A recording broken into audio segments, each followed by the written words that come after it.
Hey, it's Kaylee. You know me as the Parts Girl, and I work here at PartsEdge. Thanks for following this awesome journey as we highlight thought leaders and trailblazers, share best practices in fixed ops, and cover success stories of how dealers sell more parts and service.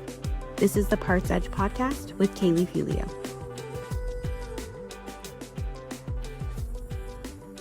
Hey guys, this is Kaylee Filio, your host of the PartsEdge podcast. We're trying something a little different with this episode. What you're about to hear is a replay from our recent live webinar all about parts pricing, how pricing and source structure inside the DMS directly impact your margin and control. The feedback from this session was incredible, and we realized not everyone can jump on live or listen on YouTube, so we wanted to give you another way to listen, learn, and maybe rethink how your pricing strategy is really performing. I hope you enjoy it, and more importantly, I hope it makes you think.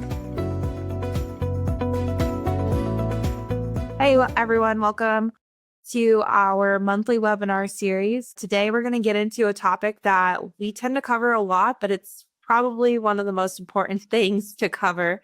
And it's something that I get questioned a lot. And it's why have more sources? Why have a better strategy? And Chuck is one of the best experts to talk about this because he's one of the founders of PartsEdge.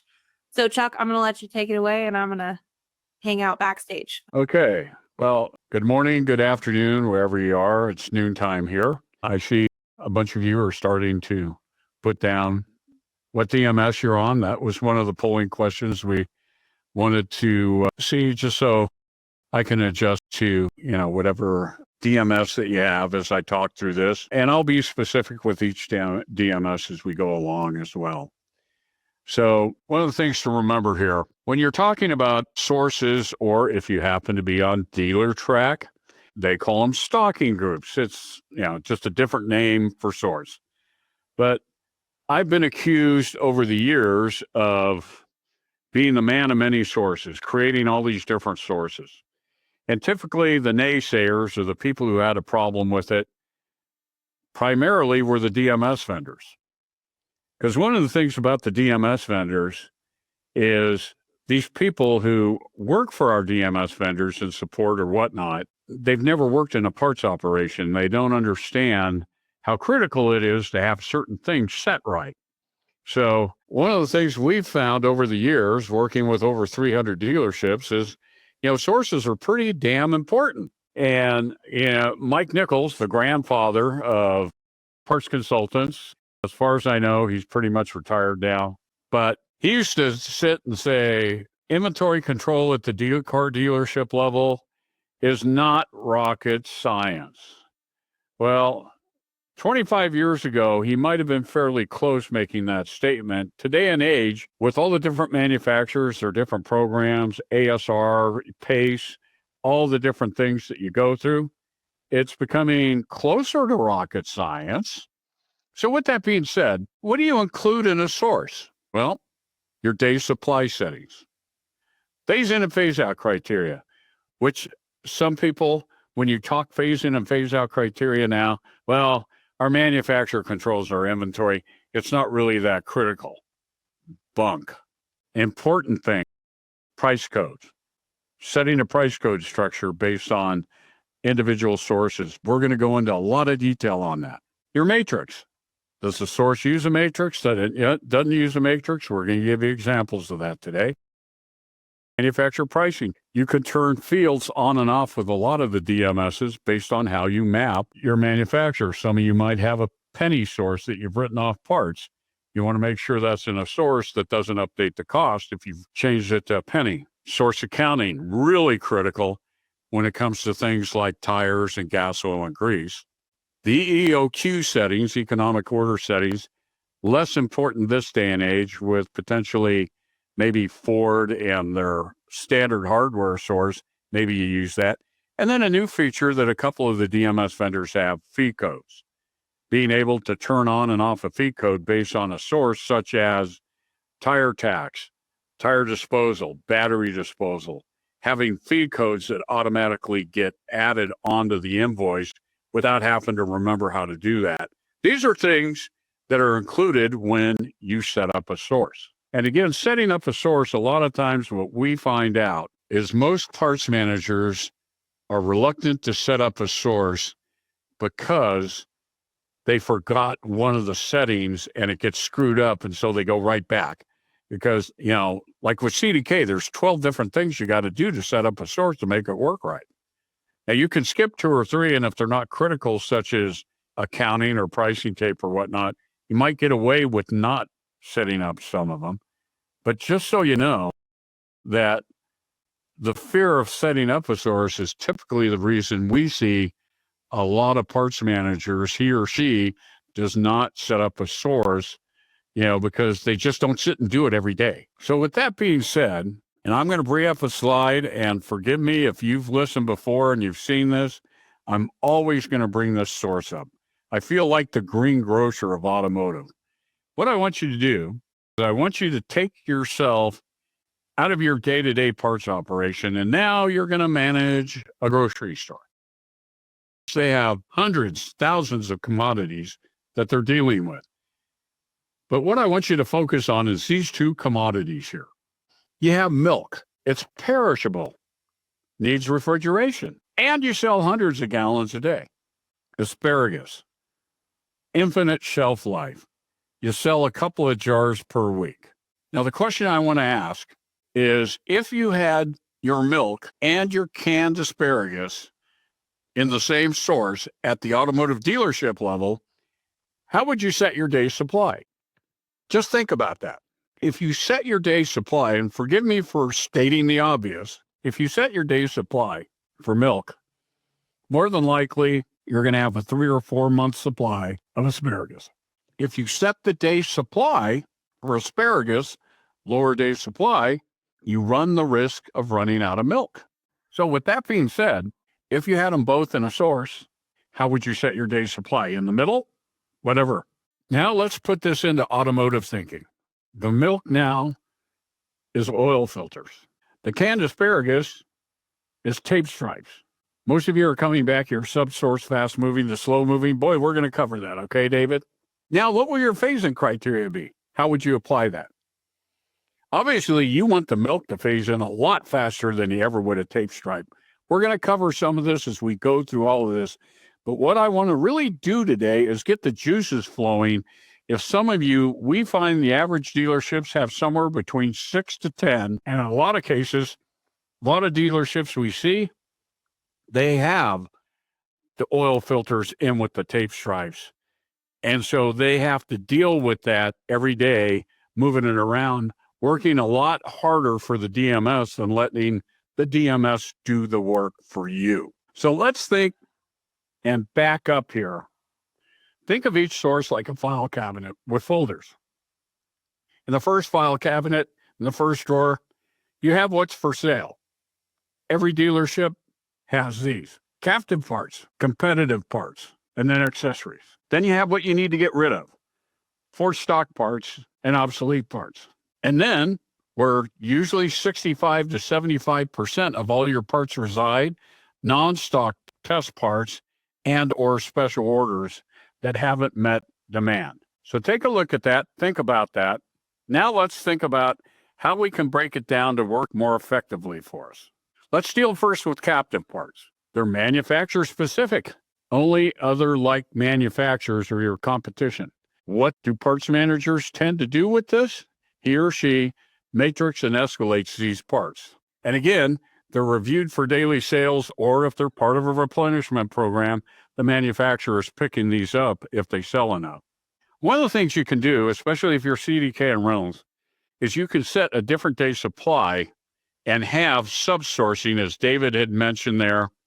You can have some subsources, because one of the things these DMS systems, most of them, are uniquely qualified to do is their stock order algorithms. The more you sell it, the more you can lower that day's supply so you don't end up with a lot of depth, such as setting your day's supply down for canned asparagus when you're trying to control your milk.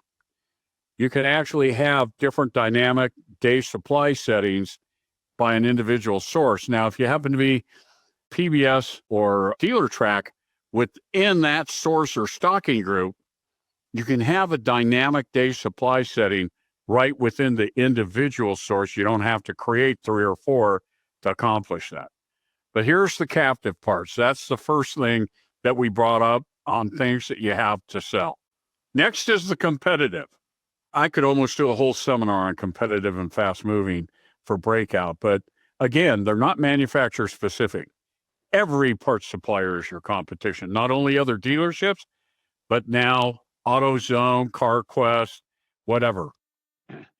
These are the oil filters, the air filters, the brake pads, the things that typically on customer pay, you at the dealership level, this is about 60 to 70% of your sales on customer pay because you're doing a lot of maintenance work. They're typically sold at suggested retail, or in many dealerships, they set a fixed or family menu grid price. But again, typically, this is where you sell most of your parts. One of the things that we found out years ago, this is about 2005, 2006, sitting down with the propeller heads at American Honda, we were stunned to find out, you think of a manufacturer, and at the manufacturer level, they informed us that about 250 part numbers generated about 80% of all their sales. They were the high velocity, fast moving oil filters, air filters, brake pads, cabin filters, whatnot. It was amazing that at the manufacturer level, they had a grouping of 250 parts that were doing close to 80% of all their sales. So when you think about that, moving it back into what you see. And now here, consider, and especially for pricing, maybe creating a source for each different part group, one for filters, oil filters, air filters, with set pricing and its own day supply to control it a little more effectively. And remember, one of the things you can do here, and one of the DMSs we work with, you can set a set sale price on retail to make air filters sell at $32.95, brake pads at $89.95. If you move it in and set a field up, you can easily do this and let the system do all the work for you. And now your parts advisors, they're managing the sale, not the sale, and the sale price. We look at override reports all the time, and we see the S equals, and we see a lot of times where fixed pricing and menu pricing, the counter people have a little cheat sheet, and they have to make sure it sells at that.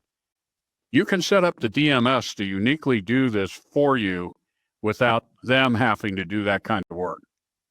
And again, potential source by movement to control this.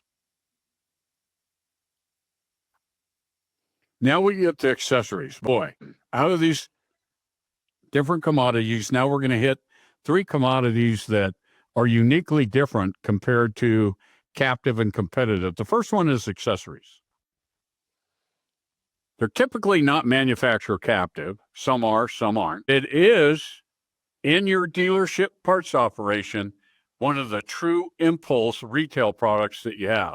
Some of you may carry clothing and whatnot, trinkets. That would be an impulse product. People come in, you want to have it on display to do that. But the best example I can give you of an impulse product resides in your dealership. New cars, used cars, especially new cars. Accessories aren't a critical product like captive and competitive. Let's face it, if a water pump goes bad and they come in and have the water pump replaced, no customer goes, wow, that's a great price and a good looking water pump. Give me 2 of them. I'll take one as a backup just in case. No. But when it comes to an impulse product, that accessory, I'd like a grill guard on my Toyota 4Runner. Those are the types of things, that's an impulse.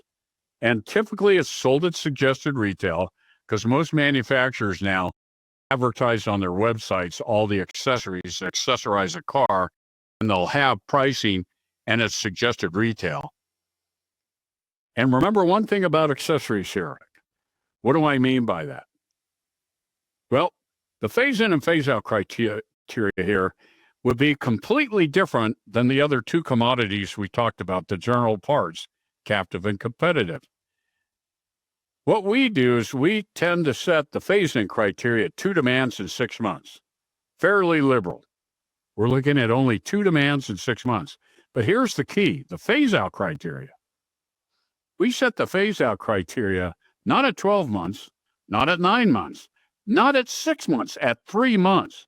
If you haven't sold an accessory in 3 months, that should be a red flag that potentially the model-specific and the date-specific set of those floor mats has run out, and all of a sudden you're not selling them. Consider creating multiple sources for movement, but more importantly, you might even want to have one for accessories. Say you got trunk mats, you want to have a special on them and sell them all for $79.95.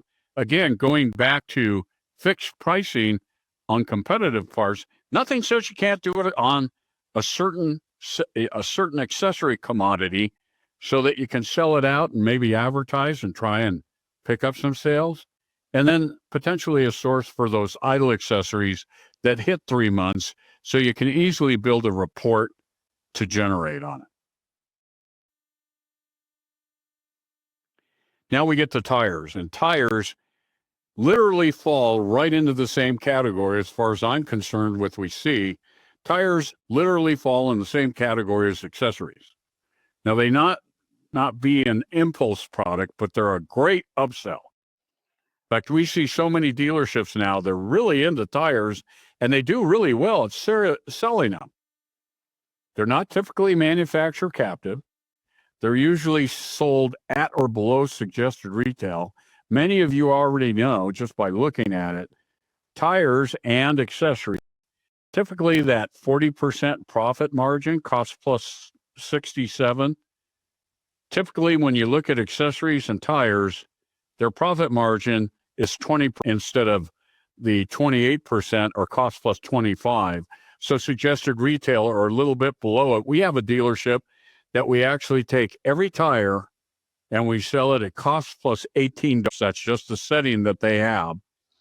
And we accomplish that by isolating those in a source to do that. But the phase-in and phase-out criteria are exactly like accessories. A 2 and 6 phase-in criteria. And if it hasn't sold in 3 months, if you're on a stock replenishment program with Tire Rack or Dealer Tire or whoever, send those back in and get a set that's moving. And then, of course, setting the per job in this source, making sure tires are all set to a minimum of 2, if not 4. I know I got burnt on this, and I'll bet you many of you listening here have been burnt before, where someone wants a set of tires and you didn't have that per job, and the next thing you know, they want a set of 4 tires and you got 3 in stock. Boy, I got burnt on that years ago. So we got a question here. This Kaylee. I'm curious if you all would want to know what the difference between source by movement and what our system does in the DMS. We'll cover that. So now tires. Now, the last of these commodities, which is really critical, and I want to focus on this because this is something all of you could go back and look at, because we tend to see bulk fluids, they're set up properly with source accounting and whatnot, but one of the things that we see is they're set up completely wrong in the system with day supply. Obviously, bulk fluids are your fastest moving commodity. They're maintained in tanks. You know, the truck comes in, pumps up that OW20, 5W20, 10W30, ATF, boom, fills up the tanks. You get the receipt, and away you go. Typically, it's sold at retail, or in many cases, we see a fixed price to make it work right with an oil change. But now, the phase-in and phase-out criteria, this is such a fast-moving commodity. Set your phase-in criteria at 1 and 9. You know, so it's active. You know, if you haven't sold it in a month, something's wrong. But here's a critical thing. Bulk fluids, since they're typically never reordered, what we see set up in these DMS systems, they have a real low day supply and no stock orders ever generated. Going to look at excess inventories with the dealerships we start off with, they have this really low stocking level because they got a 1-day supply because, I don't reorder it. The truck comes in and fills it. Well, the problem is they come in and pump in 2,500 quarts of oil and your best stocking level is 5. All of a sudden, your excess inventory is just totally exploded because of these bulk fluids in this low day supply. Set your day supply to a 30-day supply. It's the fastest moving commodity. Generate a stock order to get realistic stocking levels and just cancel it. And now you'll see that your excess inventory value, are you cheating the system? No, you're making it realistic for your management reports and whatnot, so you don't have to sit and defend bulk. Look at all my bulk oil. Look at this. Man, this is where all my excess is. Just something realistic. Make your bulk fluids a 30-day supply as fast as it turns, and to generate stocking levels based on that, it's just prudent. Okay?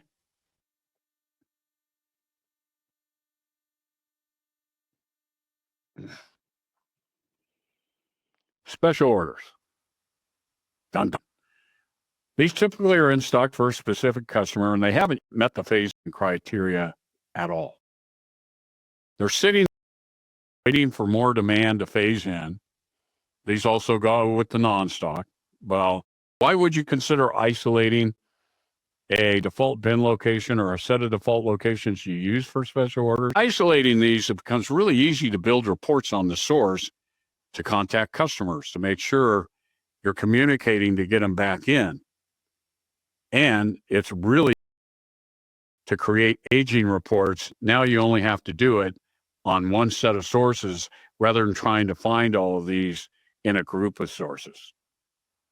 And you can set the phase-in criteria real tight because you're on hand waiting for a customer. You don't really want that to phase in while you got that part waiting for a customer. Just some things to consider. Then we get to the non-stock. I'll spend a little bit of time here because I really want to drill in a little bit to make you understand what I'm getting at here. Typically, 70% of your part number population, not parts in stock, just part number population, is sitting in this status. They're parts that have had some sort of demand, but they're waiting for more demand to meet phase-in criteria. This is a question that I asked in a lot of my seminars and stuff that I've done over the years. I asked parts manager, what do you do if a part meets your phase-in criteria and you don't want to stock it? And I typically got two answers. I put it on MO status because I don't want, or I put it on delete status because I'll never stock it anyway, which is the worst answer, by the way. The MO status, okay. But you know what? One of the things you want to do is create these sources with different phase-in criteria, which I'm going to give you an example here in a minute, to allow actual customer demand to dictate your stockable parts. That's one of the unique things your DMS systems are set up for, is to look at your phase-in criteria. Continually testing these parts for phase-in that you don't want to stock right now. What we tend to see is with one phase-in criteria, and it meets it, typically only about 40 to 50% are ever, and you know what I mean. Oh, here's a set of brake pads. Heck, I should have had those at 2 and 9. In fact, many of you put it in before it even meets a phase-in criteria. Or, hey, here's a headliner. I'm never going to stock that. Well, here's the answer. Build 3 different sources. One is your default, where you're adding your parts, and let's just say you have a 3 months and 9 month demand. Now, that meets your phase-in criteria. And let's say it's a molding. Now, I don't want to carry it at this. Have a source that's set up at 4 months sales in a 9 month period. Move that part in there, and here's the critical part. Make sure you put it back on non-stock status or inactive, depending on your DMS, because if you just move it met your phase-in criteria, it goes active, and you move it into the 4 and 9 without putting it back to non-stock or inactive, well, it's going to show up on the next stock order because it already met the 1 and you didn't change the status back. Now you put it in there, and if you get another demand, it'll come up, hold its hand, and say, here I am. Now you got a decision to make. If you still don't want it, consider a 5 and 9 and move it into there. And then lastly, and we had Dennis here, he said, put it in a separate controlled source that is deselected when placing a stock order. The number 4, never stock. You got a headliner or a controlled part. Put that in a never stock source that has a completely different order pad, an impossible phase-in criteria, so that you never have to deal with it. This way, you're constantly measuring demand. Now, one of the questions that I've had several times is, hey, this was in my 4 and 9 source. I ordered it. It's for a customer. It's now in my special order source. And I just sold it to 0. Well, if you got special order parts that sell to 0, move it back to the first source.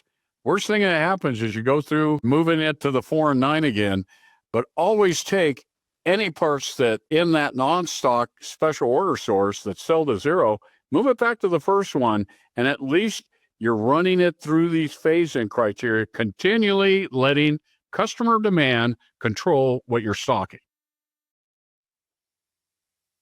Okay, I'll pause with that because I got a question here from David. What about recall parts? How would you set up the phase-in and phase-out criteria? David, great question. Recall parts, obviously, you get a whole bunch of them. Sometimes the manufacturer sends it out based on the number of cars you got. We tend to do with campaign parts, and I'll use Chrysler as an example because, they start with a C. Of course, David. We go in and we go, okay, phase-in criteria 2 and 6. And in most cases, we'll even blank out the criteria up front because it's just starting. But we set the phase out at 3 months. If all of a sudden you're not getting a tremendous amount of cars coming in, you want to get that down. The key here as well is your day supply. We put the reorder point at 5 days, the best stocking level at 15 days, so that you don't end up way overstocked on this stuff. And when they die, that's why we set that phase-out criteria at no sales in 3 months to really start to curb that. But that is an excellent question, David. And recall parts, with just about most manufacturers, some you can identify them. That is a great thing to do to make sure that you don't get overstocked and get stuck with them, because there's some manufacturers, and I won't mention them, like Hyundai and Kia, they don't take back. They make them code 3 parts and they're non-returnable. Even though PartsEdge may maintain them, one of the things they don't do is take back campaign parts. So you want to make dang sure you're not overstocked, but you don't want to run out. But hopefully isolating those in a source, David, excellent question that you asked. And yes, isolating those separately with a completely different day supply is really critical to maintaining those campaign parts. Asking that. Now we get to my pet peeve, for stock. These are the parts that you have on hand that did not meet your phase-in criteria or weren't suggested for Aero, Rim, ASR programs. Basically, another word for it, unfulfilled demand. Has an active bin location, but it would have never met your phase-in criteria, with the exception of ASR. Now, one of the things when you think about this, and this for stock, which I've talked about for umpteen years, because this is a killer, this is idle capital, is isolating these parts in a source and having the same phase-in criteria of 3 and 9, but a very liberal phase-out criteria. And when you think of for stock, we did a study on this again for American Honda, and it was 2006. We did an 18-month study we brought this up to them, and they go, "What is for stock? We don't get it. Where's it come from?" Well, this study is what we did, and it still holds true today, except for number 3. As we did this over an 18-month period, what we found, number 1, was over-ordering by technicians to solve customer issues, mainly under warranty because you couldn't get it prepaid. You know what I'm talking about. You all have had it happen. I'm preaching to the choir, but technician walks up and orders a sensor, a module, and a harness. The module fixes it. They hand the sensor and the harness back to you. Boom. Never met a phase-in criteria, never had hardly any demand, if any at all. And now you're forced to put them in stock. Number 2, returns from wholesale customers, especially body shops. And if you happen to be listening here and you're really big into wholesale, in some instances, number 2 will go ahead of number 1. But we all know returns from body shops, if you're in the body shop business, you cringe because it's estimated by NADA, and oh my gosh, this is 15 years ago since I've seen it, but it was estimated that 12% of everything sold to a body shop, 12% got returned to the dealer. Now there's ASR manufacturer programs. Why would that be considered for stock? All right, the way we look at for stock is if the last 12 months, the year sale is less than 3, if it's 2, 1, or 0, it would have never hit a traditional 3 and 12, 3 and 9 phase-in criteria. So we classify. If it hits the 3rd demand, we drop it off of for stock. But here's my point. On these ASR programs, we find out, especially a couple of manufacturers, they're infamous for forcing what the term one-hit wonders, which was coined by you, the parts managers out there. They're forced, they have to keep 85 to 90 to 93%, depending on what manufacturer you are. You have to take 9 out of 10 of the parts they suggest to remain compliant. And 25, 30%, sometimes even higher, of these parts had marginal sales. Now, the good news is they're part of an ASR. They're returnable. If they don't sell in 10 months with Ford, 12 months with Chrysler, 16 months with General Motors, they'll take them back. The bad news is you bear all the holding costs on some of these marginal sale parts. Number 4, customers failing to return for repairs, especially new vehicles under warranty with non-critical issues. You can't get them back in. They go, "Oh, that nick in the door panel." It's an $800 door panel, for God's sake, and you're stuck with it, and you can't get that customer to come back in. Those just kill you. Order error by parts advisors, failing to get proper vehicle information, or not properly trained. Number 5 and 6 are very small compared to the first 4. Number 6, speculation, stocking a part based on gut instinct or technician suggestion without testing any phase-in process at all. Those could be reasons for this for stock.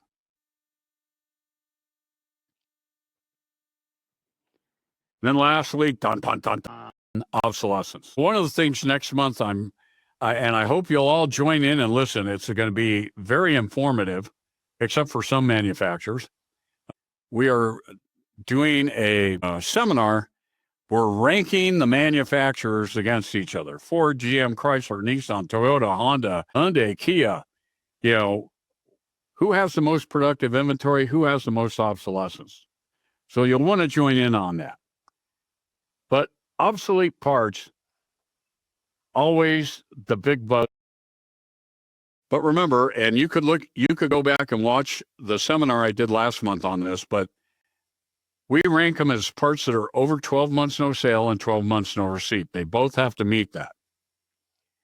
And one little key tidbit here that's really worth mentioning, 95%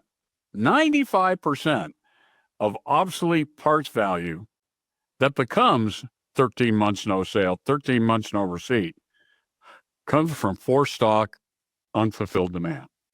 It's a trickle-down effect. Unfulfilled special orders, returns from body shops, whatnot, is considered for stock.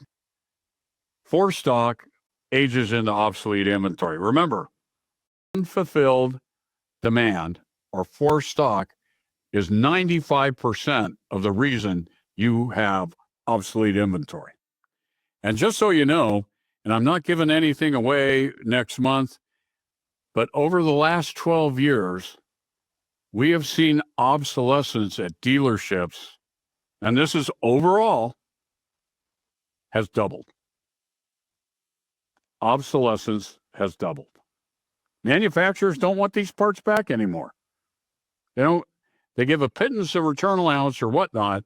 So, man, you want to make darn sure you're really controlling your special orders and what is ordered is truly needed. So let me give you a sample source guide. This is the thing you could go back if you want to. But I'm giving you a source guide here. This would be for the Toyota and Honda dealers of the world that do not have an ASR program. And this would be more CDK and Reynolds specific. But you create 4 sources out there for captive selling parts, 101 to 104. 101 being 0 to 9 year sale, 102 10 to 36, 103 37 to 60, and 104 61 days. Apply the same thing, moving competitive parts into 121 through 125, accessories 131 to 130. Now that non-stock cascading, 141, 142, 143. Special orders, 151. For stock parts, 161. Tires, 171. Obsolete parts, 181. Never stock parts, 199. And finally, bulk oil, 999. 21 sources listed here. Really only half in one.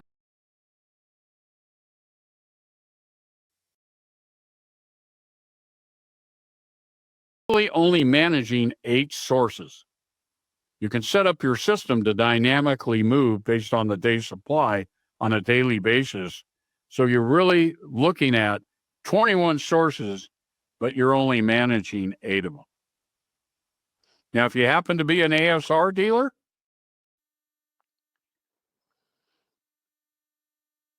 isolate your ASR, your aero, your rim, your PartsEdge parts. You can see 101, 121, and 131 is where all the guaranteed parts are put.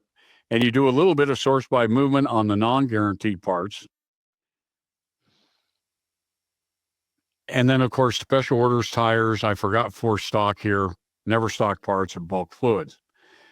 But in this sampling, again, you're only dealing with 8 sources that you have to control. And when it's set up properly, this thing will sing and work well for you. We tend to have a lot more than sources because of automation and can break it down very quickly. In fact, we have a Ford dealer we're working with right now. This is just to get your juices flowing to think about this. We're creating about 90 sources for them because Ford, their wholesale, then they happen to be very big in wholesale, but they have these product line codes that they have a certain amount of codes that give 0% in compensation. They have a certain amount of product codes that give 0.25% compensation. Then they have a group of codes that they give a 9% wholesale compensation. Okay, so 0 comp, 0.2025, 0.09, and comp.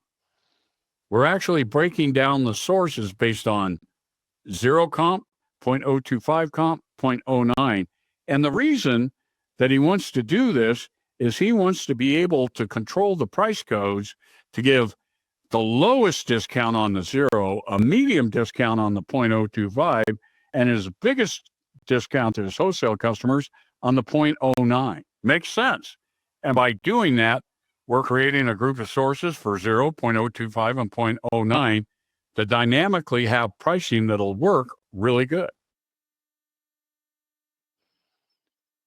Remember, you can take a snapshot of this, or again, we'll post this up if you want to look at some structuring like this to help you out down the road.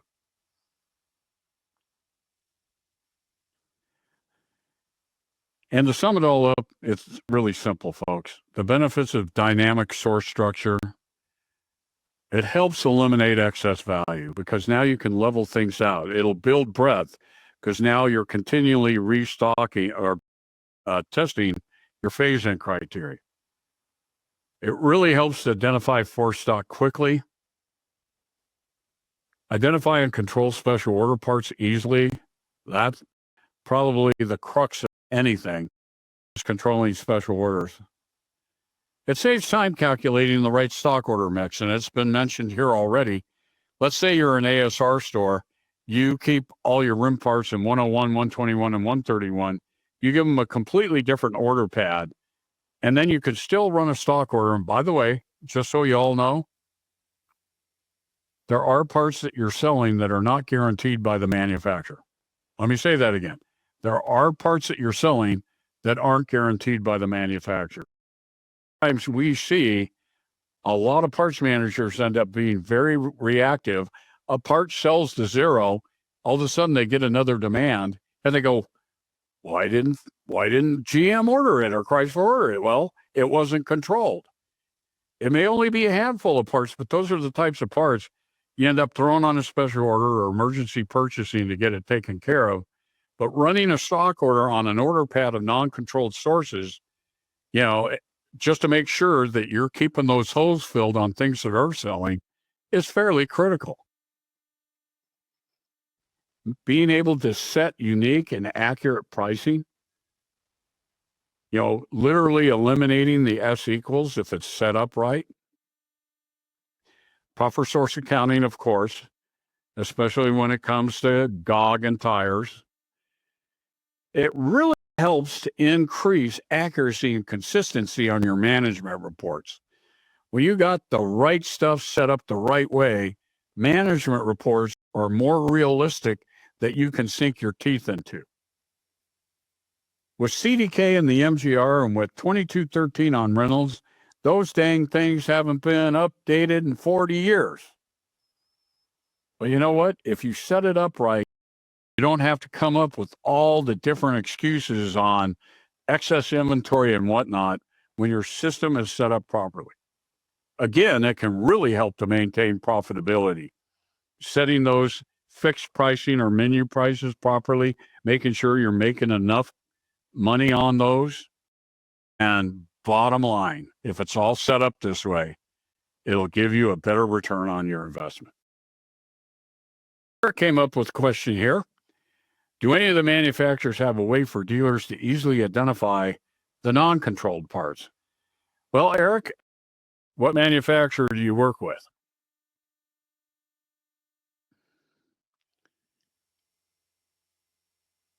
Mazda. Eric, if you happen to be PartsEdge, Mazda, Hyundai, Kia, if you happen to be Gulf States Toyota, they are now on it. They do not go back in on the DMS system and identify controlled parts. You smart gauge and pull up the green and the gray and the black inventory, those part numbers, and the green, the gray, and the black, those are the controlled parts. We use the miscellaneous screen on CDK. We go pull those parts out of Smart Gauge and we update the miscellaneous, just like you mentioned. In parts maintenance, we change any part that's controlled, we change it to PI, PE, so we can break out the sources as I showed there for ASR controlled on PartsEdge. PartsEdge probably does the best job of generating a pretty decent stock order for those parts that are PartsEdge controlled. What they don't do is identify it in your system so you can easily build reports in CDK or rentals or any of the manufacturers to do it. That's the reason why we actually go in and put that in. If you happen to be GM, Ford, BMW, Chrysler, they actually have fields that they put right on the system that give you whether it's controlled or not controlled. Works pretty darn well. It's about 95% accurate. So hope that answers your question, David. But yes, if you want to take the list of guaranteed parts and put PI in your miscellaneous and isolate PI parts in a certain source or sources, of course you can. So anyway, I don't know what's on your mind, and I don't know what questions you potentially might have. So now is the time to ask any questions that you might have. I'd be more than happy to answer anything, any kind of question that you have.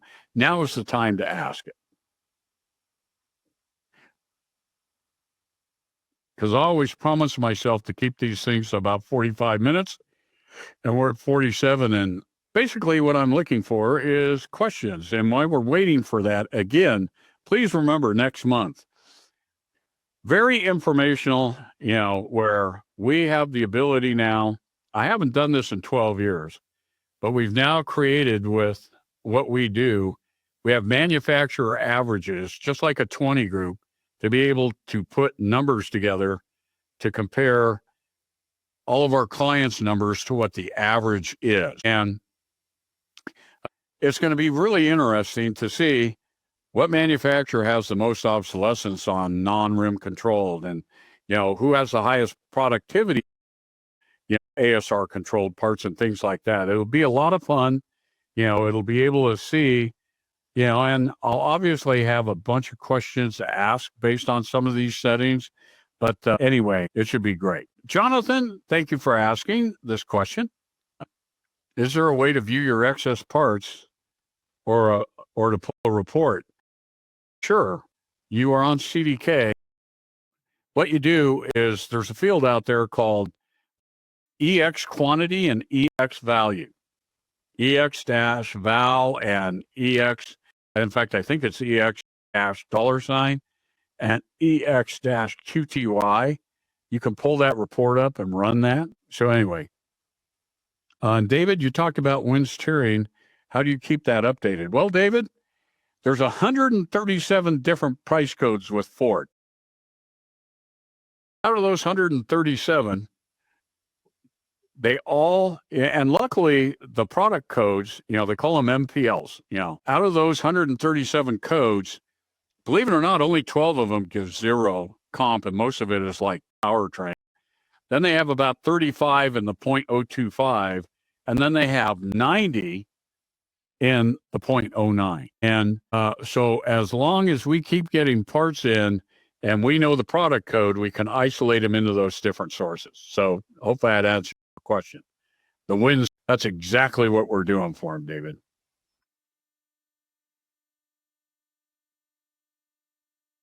In fact, John, if you want your excess report, just ask us. We'll send it to you. You're on our program, pal. We can send it to you in about 10 minutes.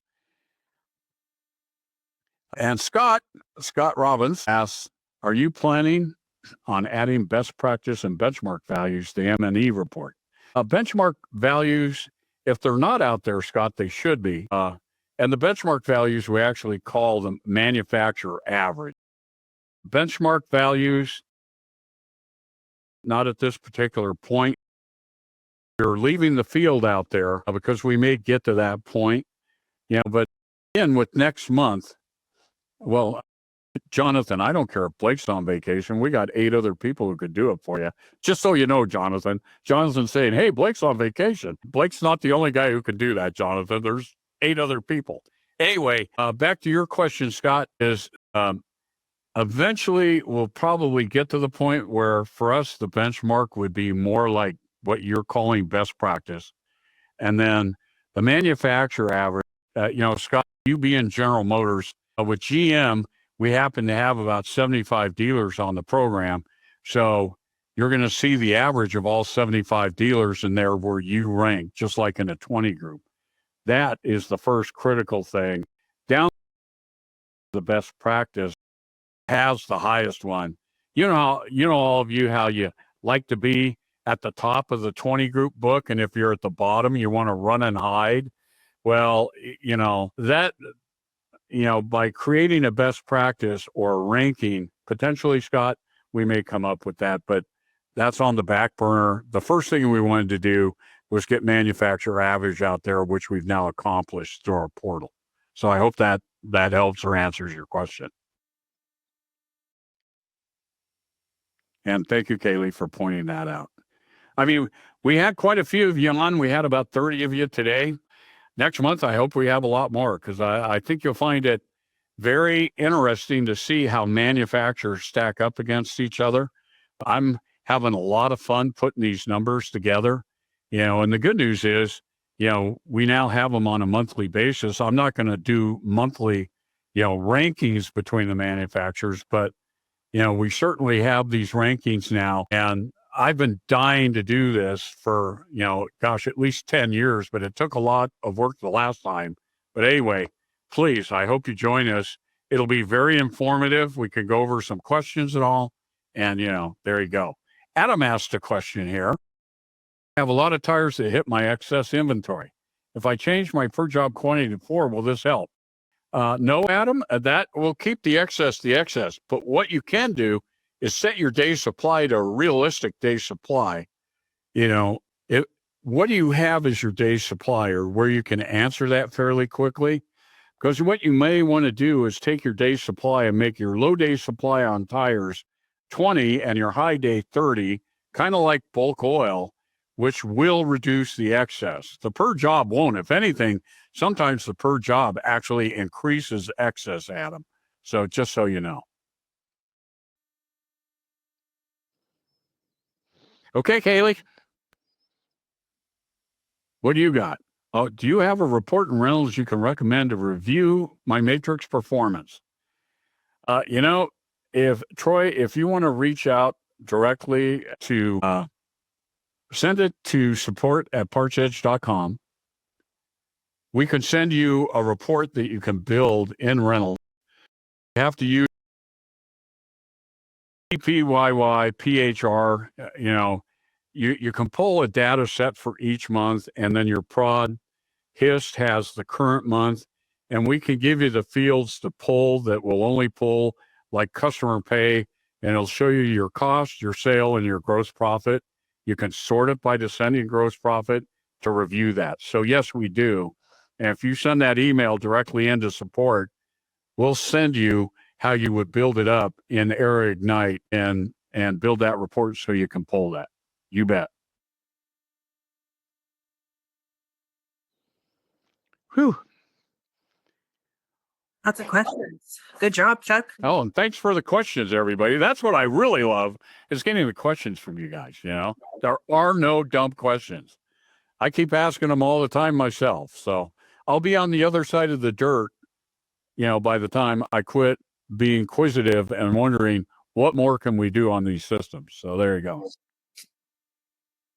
Awesome. And we already covered what we're going to talk about next month, which is going to be a brand new presentation. I know sometimes we do a lot of repeat, but it's all topics that we get requests for. So if you guys have any other requests that you want us to cover, we would love to hear about it. That's how we can put some content together for you. But yeah, thank you guys so much. And we'll talk to you next month. Same time. Yeah.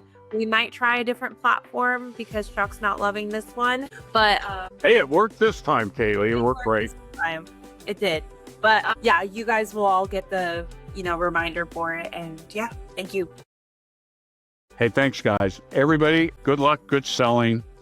Have a great month. We'll see you next month. Thanks so much.